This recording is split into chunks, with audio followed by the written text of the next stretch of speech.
ఒకప్పుడు కాంగ్రెస్ పార్టీలో trouble shooter, ఇప్పుడు ఈశాన్య భారతదేశంలో బీజేపీకి అతిపెద్ద బలంగా నిలిచిన నాయకుడు. అస్సాంలో మామగా కోట్లాది మంది యువత మనసులు గెలుచుకున్న నేత ఆయనే హిమంత బిశ్వ శర్మ. అస్సాం రాజకీయాల గురించి మాట్లాడితే ఒకప్పుడు తరుణ్ గొగోయ్ పేరు వినిపించేది. ఇప్పుడు మాత్రం అక్కడ రాజకీయాలన్నీ హిమంత చుట్టూనే తిరుగుతున్నాయి. అస్సాంను మాత్రమే కాదు, మొత్తం ఈశాన్య భారత రాజకీయ సమీకరణాలు మార్చేసిన నాయకుడిగా హిమంత బిశ్వ శర్మ ఎదిగారు. 1969 ఫిబ్రవరి 1న అస్సాంలోని జోర్హాట్లో హిమంత శర్మ జన్మించారు. ఆయన తండ్రి కైలాద్నాథ్ శర్మ. ఈయన ప్రముఖ కవి, సాహితీవేత్త. దీంతో ఎప్పుడూ ఇంట్లో పుస్తకాల చర్చలు, సాహిత్య సమావేశాలు, మేధో చర్చలే జరిగేవి. అట్లాంటి వాతావరణంలో పెరిగిన హిమంతకు చిన్నప్పటి నుంచే సమాజం, రాజకీయాలపై ఆసక్తి పెరిగింది. సాధారణ మధ్యతరగతి కుటుంబం నుంచి వచ్చిన హిమంత బిశ్వ శర్మ జీవితంలో ఎదగాలంటే ప్రజల మధ్య ఉండాలని చిన్న వయసులోనే నిర్ణయించుకున్నారు. +2 వరకు గౌహతిలోని కామ్రూడ్ అకాడమీ స్కూల్లో చదివారు. ఆ తర్వాత గువాహటి కాటన్ కాలేజీలో చదువుతున్న రోజుల్లోనే విద్యార్థి రాజకీయాల్లోకి అడుగుపెట్టారు. అక్కడే ఆయనలో అసలైన నాయకత్వ లక్షణాలు బయటపడ్డాయి. 1988 నుంచి 1992 వరకు కాటన్ కాలేజీ విద్యార్థి సంఘ ప్రధాన కార్యదర్శిగా వరుసగా 3 సార్లు ఎన్నికై సంచలనం సృష్టించారు హిమంత బిశ్వ శర్మ. విద్యార్థి సమస్యలపై రోడ్డెక్కి పోరాటాలు చేశారు. అదే సమయంలో చదువులోనూ ప్రతిభ కనబర్చారు. ప్రస్తుతం గువాహటి కాటన్ కాలేజ్ యూనివర్సిటీగా మారింది. ఆ యూనివర్సిటీ నుంచి అస్సాం సీఎంగా ఎన్నికైన 7వ వ్యక్తి హిమంత బిశ్వ శర్మ. గ్రాడ్యుయేషన్ పూర్తయిన తర్వాత పొలిటికల్ సైన్స్ లో PhD చేశారు. LLB కూడా పూర్తి చేశారు. 1995లో సొలిసిటర్ అయ్యారు. 1996 నుంచి 2001 వరకు న్యాయవాదిగా పనిచేశారు. న్యాయవాదిగా పనిచేసిన అనుభవం ఆ తర్వాత ఆయనకు రాజకీయాల్లో చాలా ఉపయోగపడిందని చెప్పవచ్చు. అప్పట్లో కాంగ్రెస్ పార్టీ అస్సాంలో క్లిష్ట పరిస్థితుల్లో ఉంది. ఒకవైపు వేర్పాటువాదులు నిత్యం దాడులు చేస్తూ ఉండేవారు. అదే సమయంలో కాంగ్రెస్ పార్టీలో అంతర్గత కుమ్ములాటలు తారాస్థాయికి చేరాయి. దీంతో కాంగ్రెస్ పార్టీ మళ్లీ నిలదొక్కోవాలంటే యువతను ఆకర్షించే నేత కోసం ఎదురు చూస్తూ వస్తుంది. అదే సమయంలో కాంగ్రెస్ పార్టీకి వెలుగు దివలా కనిపించారు హిమంత బిశ్వ శర్మ. 1991లో కాంగ్రెస్ పార్టీలో చేరారు హిమంత బిశ్వ శర్మ. ఆయన కాంగ్రెస్ పార్టీలో చేరిన తర్వాత రాజకీయ జీవితం ఒక్కసారిగా మారిపోయింది. అప్పటి అస్సాం ముఖ్యమంత్రి హితేశ్వర్ సైకియా దృష్టిలో పడిన ఆయన కొద్ది కాలంలోనే పార్టీలో కీలక నేతగా ఎదిగారు. అస్సాంలో యువతను కాంగ్రెస్ వైపు మళ్లించగల నాయకుడిగా గుర్తింపు తెచ్చుకున్నారు. రాష్ట్రం మొత్తం ప్రతి నియోజకవర్గంలో పర్యటించారు. బలమైన రాజకీయ నెట్వర్క్ ను నిర్మించారు. యువ నాయకుడిగా రాష్ట్ర వ్యాప్తంగా క్రేజ్ సంపాదించుకున్నారు హిమంత బిశ్వ శర్మ. ఇక హిమంత బిశ్వ శర్మకి 1996లో ఎన్నికల్లో పోటీ చేసే అవకాశం వచ్చింది. ఆ ఎన్నికల్లో జులుక్ బారి నుంచి తొలిసారిగా అసెంబ్లీకి పోటీ చేశారు. కానీ ప్రత్యక్ష ఎన్నికల్లో అనుభవం లేకపోవడంతో పాటు కొన్ని కుట్రల కారణంగా ఓడిపోయారు. ఆ ఓటమి తర్వాత ఆయన అనేక పాఠాలు నేర్చుకున్నారు. పార్టీలో జరుగుతున్న కుట్రలు నిశితంగా గమనించారు.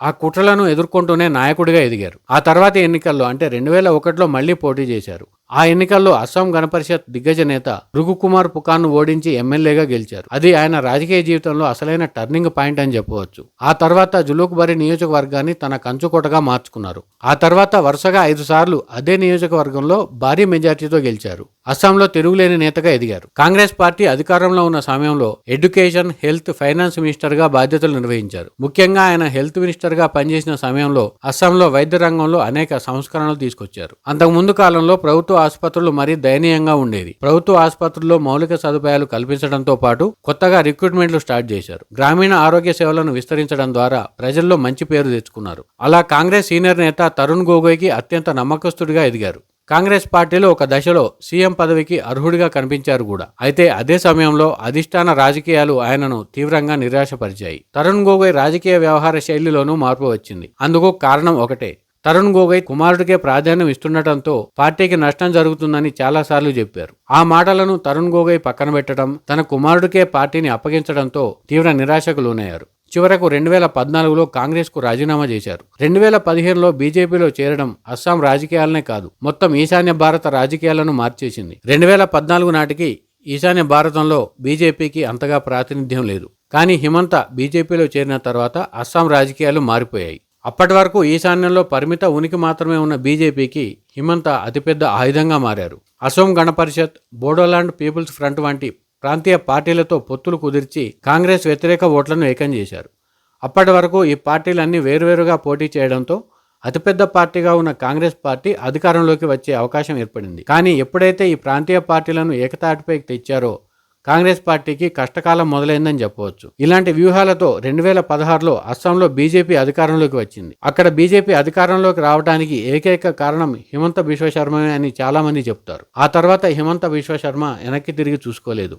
ఈశాన్య ప్రజాస్వామ్య కూటమిని ఏర్పాటు చేశారు. అంటే ఎస్ఈడేకు రూపకల్పన చేసి మొత్తం ఈశాన్య ప్రాంతంలో బీజేపీ విస్తరణకు బ్లూ ప్రింట్ సిద్ధం చేశారు. అరుణాచల్ ప్రదేశ్, మణిపూర్, త్రిపుర, నాగాలాండ్ వంటి రాష్ట్రాల్లో బీజేపీ ప్రభుత్వాలు ఏర్పడడానికి ఆయన కీలక వ్యూహాలు పనిచేశాయి. అంటే కేవలం అస్సాంకు మాత్రమే ఆయన పరిమితం కాకుండా మిగతా రాష్ట్రాల్లోనూ బీజేపీకి ఒక దిక్సూచిగా మారని చెప్పవచ్చు. దీంతో ఢిల్లీ పెద్దల దృష్టిలో హిమంత బిశ్వ శర్మ అత్యంత నమ్మకమైన నాయకుడిగా మారిపోయారు. 2021లో అస్సాం సీఎంగా బాధ్యతలు స్వీకరించారు. ఆయన ముఖ్యమంత్రిగా బాధ్యతలు స్వీకరించిన తర్వాత పరిపాలనలో అనేక సంస్కరణలు తీసుకొచ్చారు. ఆ ప్రభావం ఎంతలా ఉందంటే 2021కి ముందు, 2021కి తర్వాత అని కంపేర్ చేసే పరిస్థితికి వచ్చింది. అంతకుముందు ఎమ్మెల్యేలు గాని, మంత్రులు గాని ప్రజల దగ్గరకు వెళ్లటానికి సంశయించేవారు. కానీ హిమంత సీఎం అయిన తర్వాత అర్ధరాత్రి ఆకస్మిక తనిఖీలు, అధికారులతో ప్రత్యేక సమావేశాలు, గ్రామాల్లోనే కేబినెట్ మీటింగ్స్ ఏర్పాటు చేశారు. ఆ సమయంలో కేబినెట్ ఆన్ వీల్స్ అనే కార్యక్రమాన్ని చేపట్టి ఈశాన్య భారతదేశంలో అత్యంత ప్రతిష్టాత్మక నేతగా పేరు తెచ్చుకున్నారు హిమంత బిశ్వ శర్మ. అందుకే అంతకు ముందు పనిచేసిన సీఎంలతో పోల్చితే హిమంత బిశ్వ శర్మ అస్సాంలో భిన్నమైన నేతగా కనిపిస్తారు. ఆయన ప్రజలకు దగ్గరగా ఉండటమే ఆయన అతిపెద్ద బలమని కూడా చెప్తారు. ముఖ్యంగా యువత, విద్యార్థులు ఆయనను మామా అని పిలవడం అస్సాంలో ఇప్పుడు ప్రత్యేకమైన రాజకీయ సంస్కృతిగా మారిపోయింది. సభల్లో విద్యార్థులతో సెల్ఫీలు దిగడం, సోషల్ మీడియాలో నేరుగా స్పందించడం,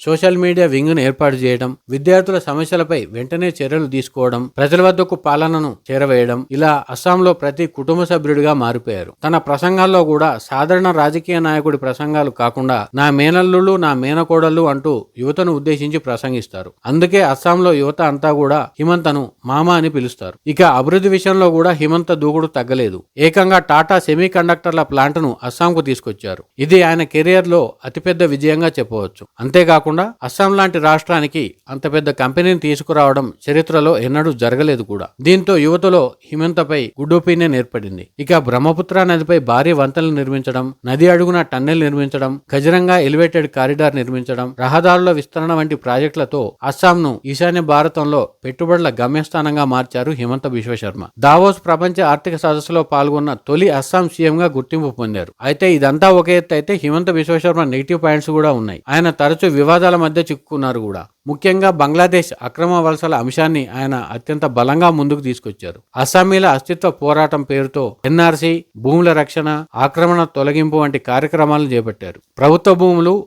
అటవీ భూములు, ఆధ్యాత్మిక కేంద్రాలకు సంబంధించిన భూములు, సత్రాలకు సంబంధించిన భూములను ఆక్రమించిన వారిపై పెద్ద ఎత్తున ఎవిక్షన్ డ్రైవ్స్ నిర్వహించారు.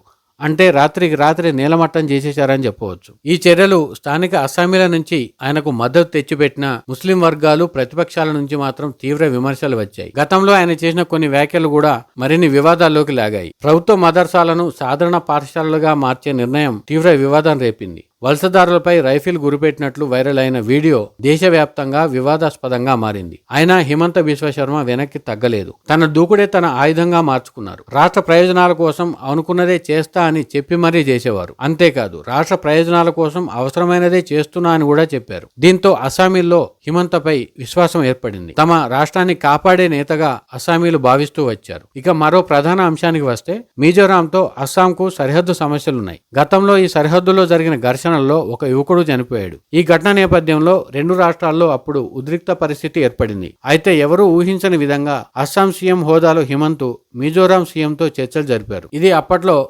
సంచలనంగా మారింది కూడా. ఎందుకంటే చరిత్రలో ఎప్పుడూ కూడా అస్సాం సీఎం, మిజోరాం సీఎం చర్చలు జరిపిన సందర్భాలు లేవు. దీంతో సరిహద్దు సమస్య చాలా వరకు సద్దుమణుగుతుందని భావించారు. అయితే అస్సామీల మనోభావాలను గౌరవించిన హిమంత బిశ్వ శర్మ ఆ సమావేశం ముగిసిన తర్వాత కొన్ని రోజులకే వివాదాస్పద స్టేట్మెంట్ ఇచ్చారు. అంతేకాదు 2021 జూలైలో అస్సామీలు మిజోరాంలో పర్యటించవద్దని హెచ్చరిక జారీ చేశారు కూడా. స్వాతంత్రం తర్వాత ఒక రాష్ట్రంలోకి ఇంకో రాష్ట్రం వారు వెళ్లవద్దని అధికారికంగా ఆదేశించిన ఘటన అస్సాంలోనే జరిగిందని చెప్పవచ్చు. ఈ వివాదాస్పద వ్యాఖ్యలపై దేశవ్యాప్తంగా నిరసన వ్యక్తమైంది. కేంద్ర జోక్యంతో ఈ వివాదం సద్దుమణిగింది. ఇక 2021లోనే హిమంత్ చేపట్టిన కార్యక్రమం వివాదాస్పదమైంది, సంచలనంగా మారింది. సరైన పత్రాలు లేని వారిని, ముఖ్యంగా బెంగాలీ మాట్లాడే వారిని అస్సాంలో తనిఖీలు చేశారు. సరైన పత్రాలు లేవనే కారణంతో బలవంతంగా వెనక్కి పంపించారు. అప్పట్లో బెంగాల్లో ఈ అంశంపై నిరసన వ్యక్తమైంది కూడా. అయితే హిమంత బిశ్వ శర్మ వెర్షన్ వేరుగా ఉంది. తాను వెనక్కి పంపించేసింది నిజమైన బెంగాలీలు కాదని, వారు పక్క దేశాల నుంచి వచ్చి ఉంటారని ఆయన అనుమానం వ్యక్తం చేశారు. ఒకవేళ నిజమైన బెంగాలీలే అయితే, అంటే పశ్చిమ బెంగాల్కు చెందిన వారే అయితే వారి దగ్గర